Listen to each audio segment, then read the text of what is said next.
evening and welcome to Tucker Carlson Tonight. Here's something you probably didn't know. Congresswoman Alexandria Ocasio-Cortez, the voice of the streets, actually grew up in an idyllic little town 45 miles north of New York City. It's called Yorktown Heights. You never know it from listening to her recent race baiting, but the population of Alexandria Ocasio-Cortez's hometown is over 90% white.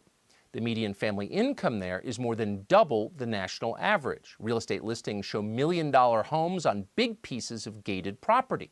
It is not Queens. It is a very nice place. Yorktown Heights is so affluent and so peaceful. In fact, it doesn't need its own police department. Instead, it relies on the 59-man force that protects the larger town around it. This is the hood that spawned Alexandria Ocasio-Cortez, one of the country's most privileged revolutionaries. She called herself Sandy Cortez back then. She imagined that every place could be just like Yorktown Heights if only we got rid of the police. And apparently she still believes that. It's funny because when people ask me, what does a world where we defund the police, where, defunding police looks like, I tell them it looks like a suburb. It looks like a suburb. Unfortunately, not everyone lives in a suburb as placid and protected as the one Sandy Cortez grew up in, all bake sales and pool parties. Cities like St. Louis and Baltimore are more violent than El Salvador, and they're getting more dangerous by the day. In Milwaukee, homicides have risen nearly 40% just this year. Killings there could soon break the city's all-time record. That's likely to happen soon in Chicago and Kansas City. Just this weekend in the city of Chicago, 64 people were shot and 11 murdered. 11 corpses in one weekend. None of those people died because there were too many cops on the street.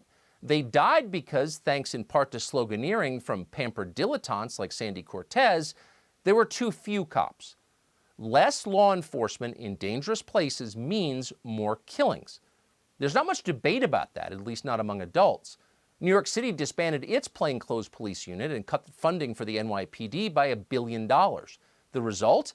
Shootings in New York are up more than 200% compared to this time just last year. Murders are up 21%. Burglaries have risen 30%. It is the most dangerous time to live in New York City in a quarter century. Just last night, an infant was shot to death while sleeping in a stroller at a cookout in Brooklyn. Mayor Bill de Blasio, who's almost single-handedly destroyed that city, described the child's murder as so painful. Then de Blasio moved forward with his plans to disable the NYPD. He canceled the hiring of more than 1,000 cops. He announced that police will no longer keep the schools safe. How will this end? We know very well how it will end. More poor children will die. That will not affect Bill de Blasio, though. His family will remain protected by armed security paid for by taxpayers. So will Sandy Cortez, so will Barack Obama, so will the rest of the politicians calling for taking away your protection. They will never suffer the consequences, and that's why they're for it. The folks in law enforcement that share the goals of reimagining policing. Reimagining policing in the 21st century. Rethinking and reimagining policing. Community efforts to reimagine policing. To reimagine policing. We have to reimagine what policing looks like. Reimagining policing, reimagining our public safety. Reimagine a citizen-led approach. You can begin to reimagine law enforcement. Reimagine public safety in this country.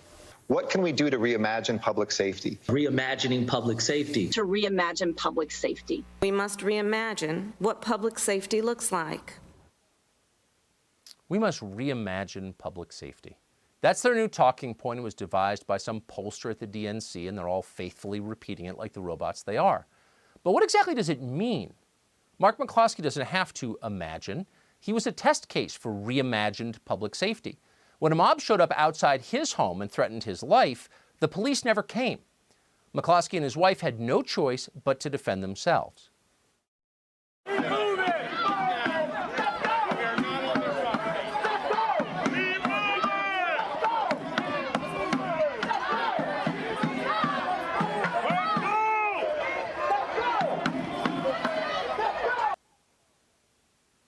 For centuries, since the beginning of recorded history, self-defense has been the most basic principle of civilization. But now that we've reimagined public safety, it's illegal. Watch CNN's resident bodybuilder explain the new standard. Keep in mind as you watch that the guy doing the lecturing in this tape has repeatedly threatened violence against others for invading his personal space. But he gets to do that. His brother is the governor. They did not go up your steps. They didn't go to your house. They didn't touch you. They didn't try to enter your home. They didn't try to do anything to your kids. But you say you were assaulted. You're using the civil definition of that, which is that you had the apprehension that something bad was going to happen to you. But nothing did. But to call terrorism when the people are there protesting how the community is treated by the police is a little bit of reverse psychology at a minimum, is it not? Now, it's hard to know exactly what the CNN anchor was trying to say. Some of those sentences didn't make sense, but you get the larger point. Homeowners who try to protect themselves from violence are the real terrorists now, and they must be punished. Increasingly, they are punished. Listen to the local political hack / prosecutor in St. Louis threaten to hurt the McCloskeys for daring to defend themselves. I am disturbed by the events that occurred over this weekend, where there were peaceful protesters who were met with guns and a violent assault. Since learning of these events over this weekend, I've worked with the public and the police to investigate these tragic events. I will use every extent of Missouri law to hold individuals accountable.